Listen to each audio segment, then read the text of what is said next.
गुजरात में विधानसभा चुनाव जैसे जैसे नजदीक आ रहे हैं वैसे वैसे प्रदेश का चुनावी पारा बढ़ रहा है। चुनाव से पहले सर्वे और ग्राउंड रिपोर्ट के सहारे जनता के मन को टटोलने की कोशिश की जा रही है।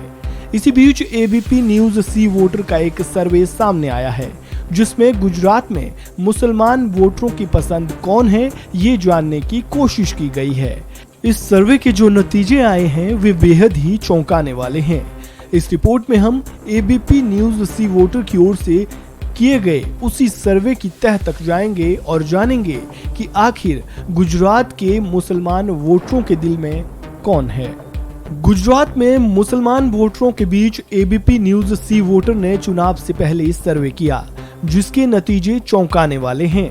सर्वे के मुताबिक मुसलमान वोट बैंक की राजनीति करने वाले हैदराबाद के सांसद असदुद्दीन ओवैसी की दाल गुजरात में ज्यादा गलती हुई नजर नहीं आ रही है। हैरानी की बात यह है कि लोकप्रियता के मामले में मुस्लिम वोटरों की पसंद बीजेपी उनसे कहीं आगे है। ये वही बीजेपी है जिस पर आरोप लगते हैं कि वह मुस्लिम उम्मीदवारों को टिकट नहीं देती। यही नहीं, अब तक प्रदेश के मुस्लिम वोटों पर एक अधिकार मानकर चलने वाली कांग्रेस की लोकप्रियता में भी सेंध लगती दिख रही है।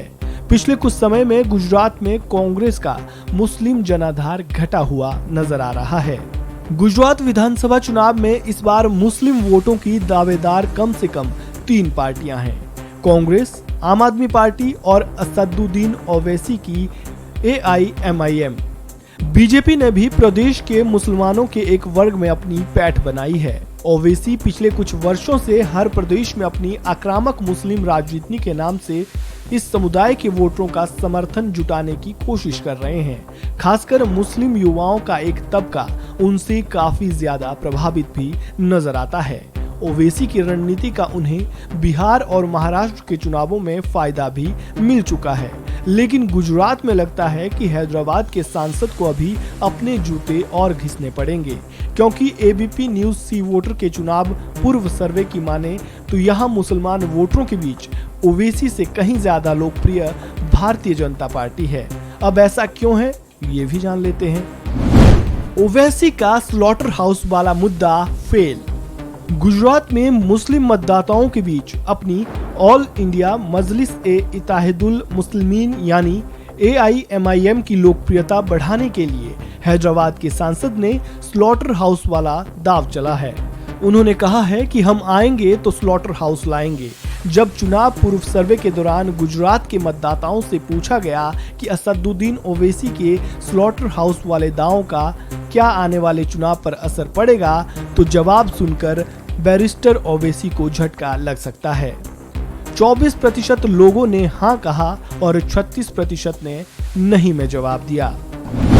मुस्लिम वोटरों के दिल में कौन?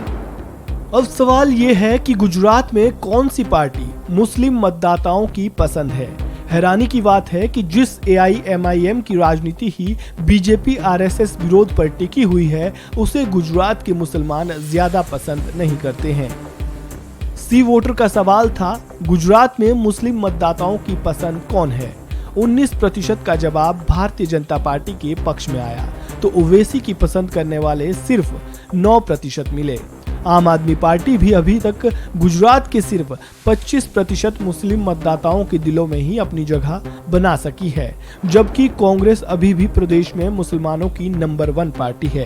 कांग्रेस के पक्ष में 47% मत आया है। हालांकि ओवैसी और केजरीवाल की एंट्री ने मुसलमानों के बीच कांग्रेस की लोकप्रियता में सेंध जरूर लगा दी है, जिसका असर आने वाले चुनावों में देखने को मिल सकता है और इसका फायदा बीजेपी को होता नजर आ रहा है। ओवैसी कितने बड़े फैक्टर? सी वोटर के सर्वे में गुजरात के मतदाताओं से ओवैसी को लेकर एक और सवाल किया गया। सवाल ये था कि वे असदुद्दीन ओवैसी को गुजरात में कितना बड़ा फैक्टर मानते हैं, तो 44% लोगों का मानना था कि ओवैसी बड़े फैक्टर साबित होंगे, जबकि 31% वोटर हैदराबाद के सांसद को गुजरात चुनाव में कोई फैक्टर मानने को तैयार ही नहीं हुए, जबकि 25% लोगों के मुताबिक वह कम बड़े फैक्टर साबित होंगे। गुजरात में कितने प्रतिशत मुसलमान? करीब 6.5 करोड़ आबादी वाले गुजरात में मुस्लिम आबादी करीब 11% है। गुजरात में विधानसभा की 182 सीटें हैं। इनमें से 25 सीटों पर मुसलमान वोटर काफी प्रभावी भूमिका निभा सकते हैं, जबकि 117 सीटों पर मुसलमान मतदाताओं की संख्या 10% से ज्यादा है। AIMIM ने करीब 30 सीटों पर अपने प्रत्याशी उतारने की बात कही है। गुजरात में 1 और 5 दिसंबर को मतदान होंगे और वोटों की गिनती हिमाचल प्रदेश के साथ ही 8 दिसंबर को होने वाली है। अब ऐसे में इस बार चुनावों में कौन बाजी मारता है, ये तो आने वाला वक्त ही बताएगा। फिलहाल इस रिपोर्ट में इतना ही। आपको जानकारी कैसी लगी कमेंट बॉक्स में अपनी राय जरूर दें। वीडियो को लाइक करें और वन इंडिया हिंदी को सब्सक्राइब करना बिल्कुल ना भूलें।